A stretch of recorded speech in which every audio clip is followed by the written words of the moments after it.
Two ৰঞ্জিতাছ videos মোৰ মৰমৰ দ্বিতীয় শ্ৰেণীৰ ছাত্ৰ ছাত্ৰী আজি তোমালোকৰ ভিডিঅ' হ'ব তোমালোকৰ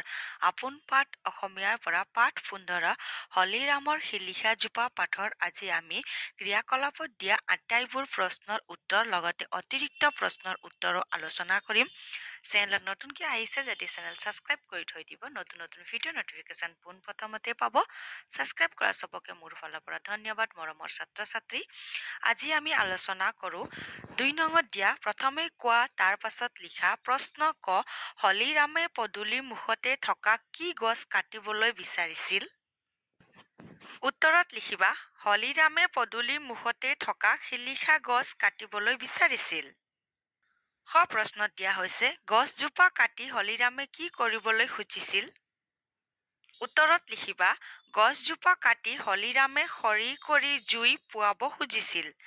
অথবা তোমালোকে লিখিব পাৰিবা গছজোপা কাটি হলিৰামে খৰি ওলাই জুই পুৱাব খুজিছিল ঠিক আছে গ প্ৰশ্নত দিয়া হৈছে কোনে কাক চকু থাকিও অন্ধ বুলি কৈছে উত্তৰত লিখিবা শিলিখা জোপাই হলিৰামক চকু থাকিও অন্ধ বুলি কৈছে 3 নং প্ৰশ্নত দিয়া হৈছে শিলিখা গছৰ ফলবোৰৰ দুটা গুণ লিখা 3 নং উত্তৰত লিখিবা শিলিখা গছৰ ফলবোৰৰ দুটা গুণ হ'ল 1 নং শিলিখা গছৰ ফলবোৰ মানুহে খালে পেটত বাঁহ লোৱা পেলু কৃমি আদি নাশ কৰে হজম শক্তিও বঢ়ায় 2 নং শিলিখাৰ ৰস চুলিত লগালে ওকণি নোহোৱা হয় চুলিৰ বাবে উপকাৰী হয় 4 নং প্ৰশ্নত চোৱা নিজৰ ভুল বুজি পাই হলিৰামে শিলিখা গছক কি বুলি ক'লে উত্তৰত লিখিবা নিজৰ ভুল বুজি পাই হলিৰামে শিলিখা গছক ক'লে মই তোমাক আৰু নেকাটো তোমাৰ পাত এখিলাও নিচিঙো 5 নঙত দিয়া হৈছে বাক্য ৰচনা কৰা তিতা উপকাৰী খকমককৈ এতিয়া আমি বাক্য ৰচনা এবাৰ আলোচনা কৰিম বাক্য ৰচনাত চোৱা তিতা শিলিখাৰ সোৱাদ তিতা হ'লেও ই বহু মিঠা বস্তুতকৈ উপকাৰী হয় উপকাৰী শিলিখা গছৰ ফল আমাৰ বাবে বহুত উপকাৰী খকমককৈ কাৰোবাৰ মাতত হলিৰাম খকমককৈ সাৰ পাই উঠিল তোমালোকে বাক্য ৰচনা কৰোঁতে ইয়াত তিতা আছে নহয় তিতা ইয়াত বাক্যত থাকিব লাগিব ইয়াত চোৱা তিতাৰ তলত মই ইয়াত আস্তানি দিছো আন্ডাৰলাইন কৰিছো তোমালোকে এনেধৰণে কৰিবা উপকাৰী উপকাৰী আমাৰ বাক্যত উপকাৰী থাকিব লাগিব তেতিয়াহে বাক্য ৰচনা সম্পূৰ্ণ শুদ্ধ হ'ব উপকাৰী তলত আস্তানিবা আন্ডাৰলাইন কৰি থৈছো মই খকমককৈ ইয়াত চোৱা খকমককৈ আছে ইয়াত তোমালোকে আস্তানিবা দেখিছা নহয় আন্ডাৰলাইন কৰিবা খকমককৈ বাক্য ৰচনা কৰিলে ইয়াতো আমাৰ বাক্যৰ মাজত অথবা শেষত য'তেই নহওক খকমককৈ এবাৰ ব্যৱহাৰ হ'বই লাগিব বুজি পাইছা নহয় বাক্য ৰচনা কৰাটো এতিয়া আমি 2 নঙৰ প্ৰশ্নবোৰ 3 4 লগতে বাক্য ৰচনা আকৌ এবাৰ শুনিম 2 নং কৰ উত্তৰত লিখিবা হলিৰামে পদূলি মুখতে থকা শিলিখা গছ কাটিবলৈ বিচাৰিছিল খৰ উত্তৰত লিখিবা গছজোপা কাটি হলিৰামে খৰি কৰি জুই পুৱাব খুজিছিল গৰ উত্তৰত লিখিবা শিলিখা গছজোপাই হলিৰামক চকু থাকিও অন্ধ বুলি কৈছে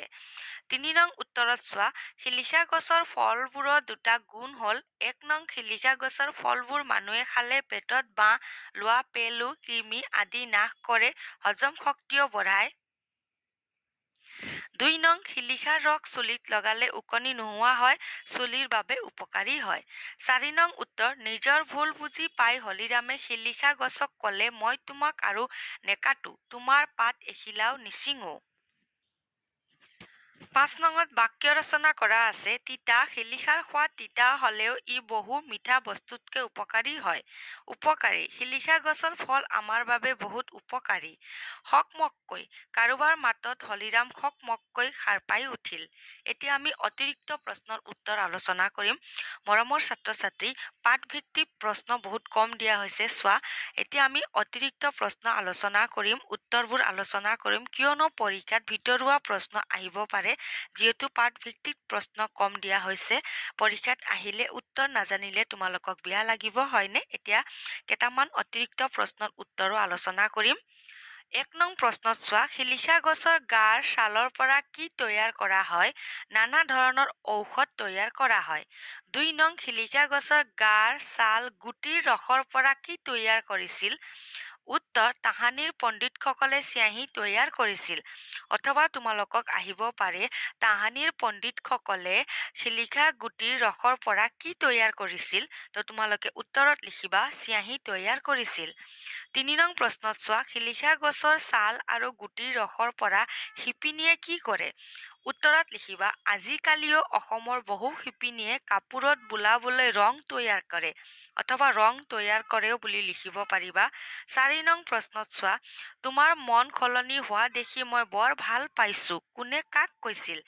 শিলিখা গছজোপাই হলিৰামক কৈছিল। তোমালোকে ৫ নং প্ৰশ্নত চোৱা হলিৰামে শিলিখা গছজোপা কথা সঁচা আছিল নে?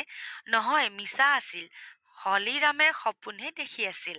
আমি পাঠত পাইছিলো, মই তোমালোকক এবাৰ কিতাপত দেখাম, ঠিক আছে?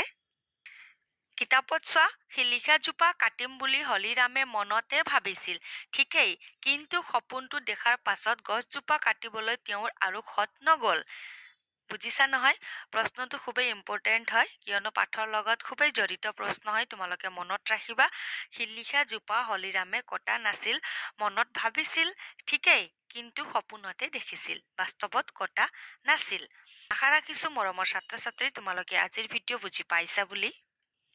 নতুনকৈ আহিছা যদি চেনেল ছাবস্ক্ৰাইব কৰি থৈ দিবা, নতুন নতুন ভিডিঅ' নটিফিকেশ্যন পোনপ্ৰথমতে পাবা। মৰমৰ ছাত্ৰ ছাত্ৰী তোমালোকৰ কিতাপৰ পৰা আপোন পাঠ অসমীয়া কিতাপৰ পৰা বহুতো পাঠৰ প্ৰশ্ন উত্তৰৰ ভিডিঅ' মোৰ চেনেলত আছে। অতিৰিক্ত প্ৰশ্ন উত্তৰৰ ভিডিঅ' দিয়া হৈছে, চোৱা নাই যদি চাই ল'ব পাৰিবা। আজিৰ কাৰণে ধন্যবাদ। আকৌ লগ পাম আমি নতুন ভিডিঅ'ত।